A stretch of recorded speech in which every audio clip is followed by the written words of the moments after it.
syempre, damang-dama pa rin natin ang favor ng Miss Universe, Kuya Rodel, di ba? Yesterday, tama ka dyan. Kanina talaga nakatutok ang buong Pilipinas sa Miss Universe 2025. Corrected by sobrang tagal na hinintay natin para mapanood yan. Magkahalo nga saya. At kahit pa paano malungkot kasi muntik na di ba? Muntik na. Lapit-lapit na. Sabi nga, almost there, di ba? Yes, oo. Anong nangyari? Mamaya yan, magdi-discuss tayo tungkol sa Miss Universe. Dahil live na live po kami, i-share nyo na po ang ating live para mas marami pang makanood. Correct ka dyan. And Friday na, Mildred, napakabilis talaga ng araw at bibilang na lang tayo ng ilang araw at mag-December na. Corrected by, kaya wag na nating patagalin, Rodel. Yes, eto na po, ibibigay na po namin ang chika. Muling itinaas ni Atisa Manalo ang pride ng Pilipinas matapos itong pumangatlo sa Miss Universe 2025. Pumang-apat po. Ito na nga ulit ang time na nakapasok ang Pilipinas sa top 5 matapos ang 4 na taon. Kaya talagang happy-happy ngayon ang mga panay. In fairness, bongga ang beauty niya dito nang ibida niya ang kanyang costume silver gown na gawa ni Val Taguba. Samantala, dismayado ang ilang celebrities tulad ni Vice Ganda, Catriona Gray, Rupa Gutierrez, Michelle D, Winwin Marquez at iba pa. Diba? Talagang tumutok ka. Ako naman hindi mahilig sa pageant pero itong si Atisa Manalo pagkatapos ko siyang mapanood, Rodel, sa kanilang preliminary performance ay talaga naman na-hook na ako sa kanya. Binigay talaga niya ang kanyang best, lalong-lalo na dun sa swimsuit evening gown. Kaya kanina talaga sobrang nag-abang ako at natuwa ako dahil pag tinatawag siya dun sa una, top 30, di ba? Pangalawa, top 12. O, di ba? Tapos top 5. O, diba? Muntik na. Nagdadasal na nga ang lahat.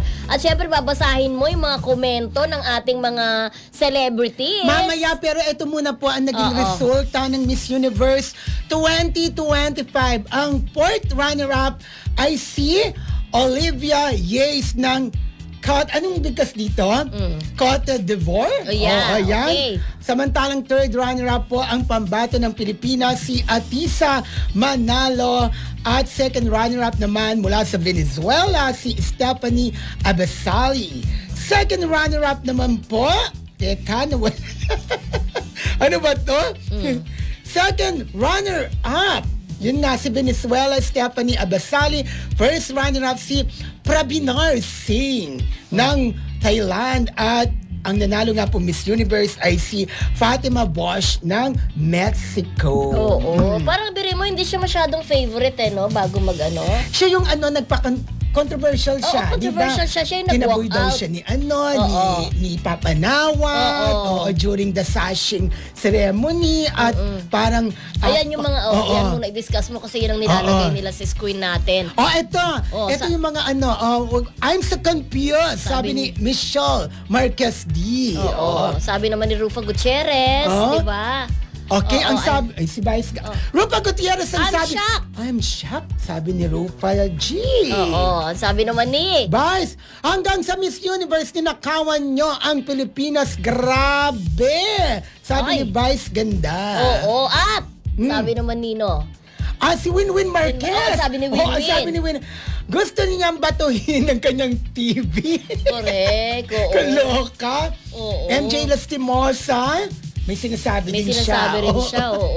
At saka yung mga, hindi lang sila yung mga celebrities, ang dami din talagang violent reaction ng mga kababayan natin na nag-e-expect talaga.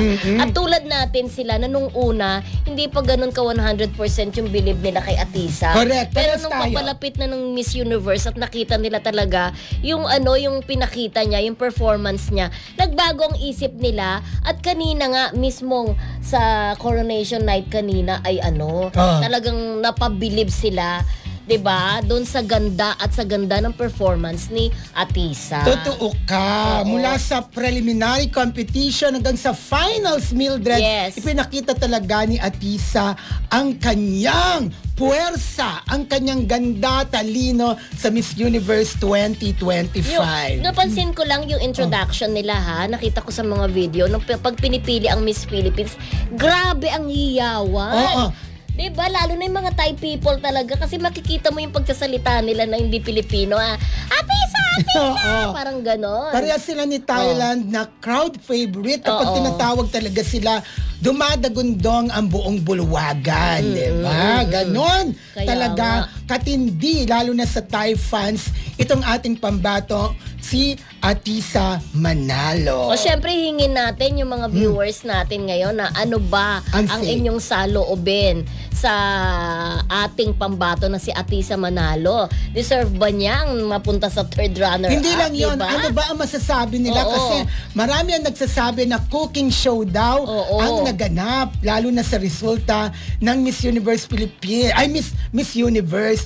Actually, alam mo, Mildred, Yeah. itong marami tayong mga kababayan, nababasa natin sa kanilang mga posts na hindi yung hindi na ito yung pinaglalaban nila si Atisa Manalo na Pilipinas na. Oo. na cooking show daw. Oo. Kasi sumasang-ayon sila na si yung Nanalo. Yung nanalo si ano bang bansa yun? Mexico, yung nanalo. Hindi yung nanalo talaga yung fourth runner up lang si si medyo maitim, di ba? Oo. Anong pangalan niya? Si Olivia Yates. Yes, Oo. Sabi daw, siya daw ang may karapatan na manalo ng Miss Universe. Oo, sabi naman ng ating kaibigan MJ Felipe, sabi niya, parang ang thinking niya, tama ba siya parang pa-backward. Parang nabaligtad. Parang yun naman ang thinking niya, 'di ba? So marami talagang mga netizens, maraming mga kasama natin sa industriya talaga. Parang pare-pareho yung saloobin nila, no? 'Di ba? Oo, na. Dati kasi ganito, dati yung mga pageants pag hindi na nanalo yung Pilipinas, hindi sumasang-ayon yung iba. Pero, tanggapin nyo na talagang talo tayo. Pero this time, halos pare-pareho sila talaga ng sinasabi. Yes, oo. Na Talagang, parang sayang, nandun na tayo malapit na oo, kasi sinasabi din daw, Mildred, na Oo. kasi ang may-ari ngayon ng Miss Universe, ang owner, ay taga oo.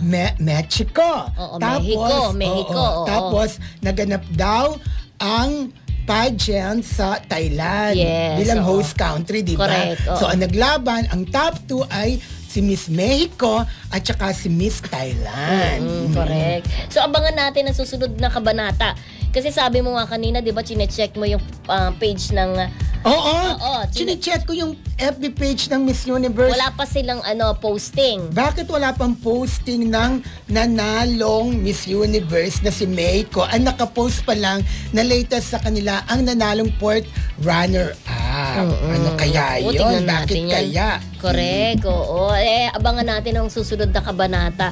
Abangan din natin ang pag-uwi ni Atisa. Pero napansin ko sa kanya yung mga behind the scene dahil nandun ang ating kaibigang si Oscar Cabaret sa Thailand mismo 'di ba? Nandoon nga siya at napansin din niya na mabilis naman tinanggap ni Atisa after naman nung pageant ay parang nagsasayaw siya doon.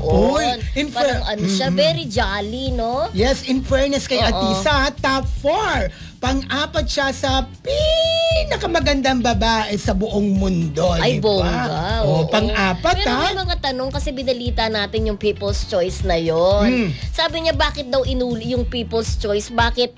Di ba si Atisa na ang People's Choice? May mga nagtatanong doon, how come daw na hindi na siya nung tinawag yung People's Choice, hindi na siya. Oo nga, para daw, Parang, kina-question din yan. Kini-question din yun. Oo, tsaka mas mas nauna daw si Atisa at saka si Bangladesh. Bakit biglang ang nanalo ay si Paraguay? Correct. Ano daw ang nangyari? Oo, ay naku. Ang dami mga katanungan. Tapos, ang dami talagang kontrobersiya ngayon ang Miss Universe 2025. Ganun pa man, syempre, congratulations kay Atisa Manalo dahil inilagay mo na naman sa mapa ng mundo ang Pilipinas.